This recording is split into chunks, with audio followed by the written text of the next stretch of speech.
I'm Sarah Fatz, and I lead community and awareness at Progress. And this is 10-Minute MarTech. Look at 5 to 10 AI-generated options, and you should instantly be able to see what's incoherent and what is aligned to the vision and product roadmap or growth roadmap of your firm.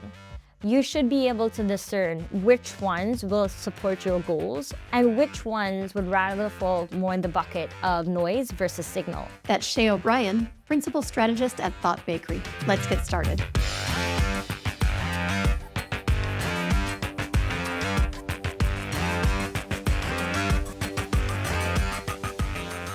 Shay, let's just dive right in. Can you tell me what is your deep thought or what is keeping you up at night right now? Startups today are really overwhelmed by the mandate to lean harder into AI whilst trying to figure out how to build lean go-to-market stacks, while trying to figure out how to get to know their customers better, while trying to figure out in the age of mass content or great content of a very high value being provided en masse because of AI, how do we cut through the noise? Most of the time when I work with clients, the biggest question is, what result is this going to deliver? And the challenging part about that is I am at a place many times now, I'm very comfortable with saying, I'm not sure. Yeah. And 2 years ago, if someone told me this would be me, I would say, that doesn't sound like me, right? Because for me, marketing does not work if we cannot measure it. Right. I am one of those that believe in measurable marketing, but that's really what's keeping me up. The fact that we're having all these very abstract conversations and mandates that are affecting the workforce in a very real, debilitating way of use more AI, do more with less, cut the budget, be more lean, be more efficient. The world is also a little bit on fire, globally. So we do need to take a step back. And most of the time at night, I'm thinking, okay, how do I get leadership to take a step back and see the bird's eye view before we can get into those tactical conversations of go-to-market? There's a lot of change happening right now. And you've even said that we have to think about how we measure differently. And you have different teams that are thinking about things differently than they ever have before. How do you facilitate that change management? One question that I feel just cuts straight through the argument is, can you tell me the day-to-day? Can you simulate your customers or your top ICP personas? Can you simulate their calendar, a day in the life of them? And many times I get pushed back and they're like, oh, what kind of silly question is that? Or like, yeah, I know what you're getting at. I'm like, no, I'm being very serious. I'm not trying to be like a thought leader. Because for us to really have that discernment to know what should be part of our customer experience and what just doesn't represent who we are and how we want to serve our customers and future buyers, you need to intimately know what their day-to-day looks like.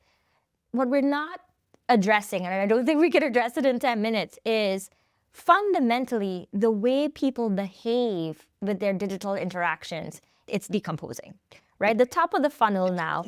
Yeah. I am not going to read 10 blogs. Right. I am not going to read 50-page PDFs. So people are changing in how they trust, in how they research.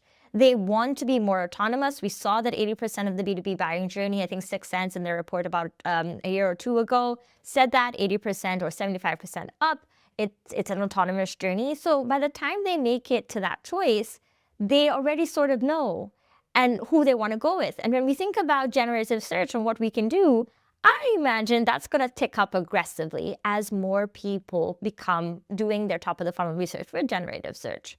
So when I talk to leaders and I ask them that question and they cannot answer or they give me abstract answers, I say, right, if we really want to understand the taste of this firm or Right. invest in it where it is formidable and it is the connective tissue that lives and breathes in all of our go-to-market, Right. we have to admit how much we know or don't know Right. about the audiences we're really trying hard to show value to educate. Using the word taste, a lot of people are like, I still don't get what she's talking about.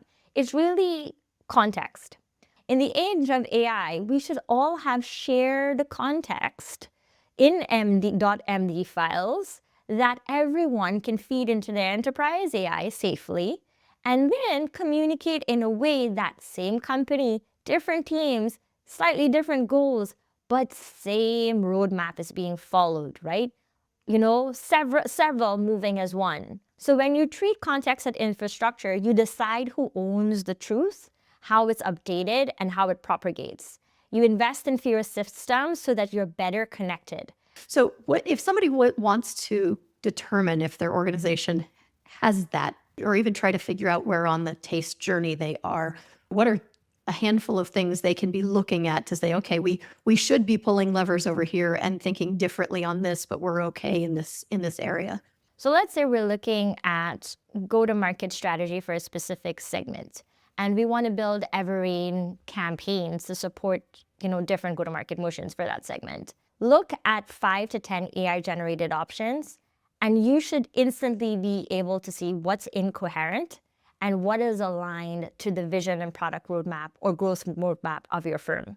You should be able to discern which ones will support your goals or support it with edits, and which ones would rather fall more in the bucket of noise versus signal. So discernment between what the AI is giving you and the context that you have is what's really important. Because if you can't discern between all the options, then you're not really sure yet about where specifically your brand plays when it comes to the type of motion, the way the campaign would be built, the way the persona would be educated, engaged, attracted, nurtured, all of that. Wonderful. So I have one more quick question for you. And you've talked a little bit about some people that you follow, but who do you follow for inspiration or information? I feel like Ali K. Miller, who worked at Amazon. Now she's the CEO of Thinking Machine. I find the way she gives tutorials, the way she shows enterprises to look at AI in small use cases first, at the individual's persona level, has been very powerful. Connor Grennan at NYU, they seem to be friends because many times they speak together. And then Ethan Mollick, he's at Wharton. I think his studies are phenomenal. Absolutely. I think in this space, many times it's a little bit incestuous in B2B. We do follow everybody else and we egg each other on, which is a good thing. But when it comes to AI, we should treat it like a science. And if we were in school, we would know that within science, there's a lot of experiments that can fail, and there's a bunch of them that do really cool things that lead to positive outcomes. So I like to look at the people that are sort of influencing my thoughts, definitely academics, but academics who are not testing it in an abstract form. They are testing it with organizations of different sizes. I think one of the biggest things that stood out to me is Ethan had said, there's been so many phenomenal technologies, but he's never seen C-suite leaders adopt AI in the aggressive growth, the aggressive growth adoption rates he saw with C-suite executives. He was surprised by it. And then we saw people like Jensen Huang, 3-4 years ago, talking about PDF GPT. And now people be like, PDF GPT, what? Because it's moving so fast. Right. So I find for me, those 3 people, I do pay attention to a lot of what they say, because it can feel like whiplash. With a model coming out all the time. I mean, Claude Co-work, Gemini Co-intelligence, these are phenomenal new ways to use AI within team-wide workflows. But to really leverage that, we have to understand what's happening on the human side. What is changing in the expectation of us working, right? So the future of work is very much hinged on leadership's ability to recognize we are in a messy middle and time needs to be taken to do a skill inventory, figure out how that needs to evolve and translate it into an AI-forward way. And there are going to be roles that are still analysis heavy, and AI will do some automation, but the human is still very much 8 to 6 in the office. So taking it for granted that it will demolish and cannibalize, the intellectual capacity so many of us have built up, I think is a bit ignorant. So that's where I hope leadership really, tunes in a little more to the sensitivities of what this means for the future. Thank you so much for your time today. I really appreciate it, and I really enjoyed our conversation. Indeed. Thank you, Sarah. Thanks for tuning in. Make sure you like and subscribe wherever you get your podcasts. Until next time, I'm Sarah Fatz, and this is 10 Minute MarTech.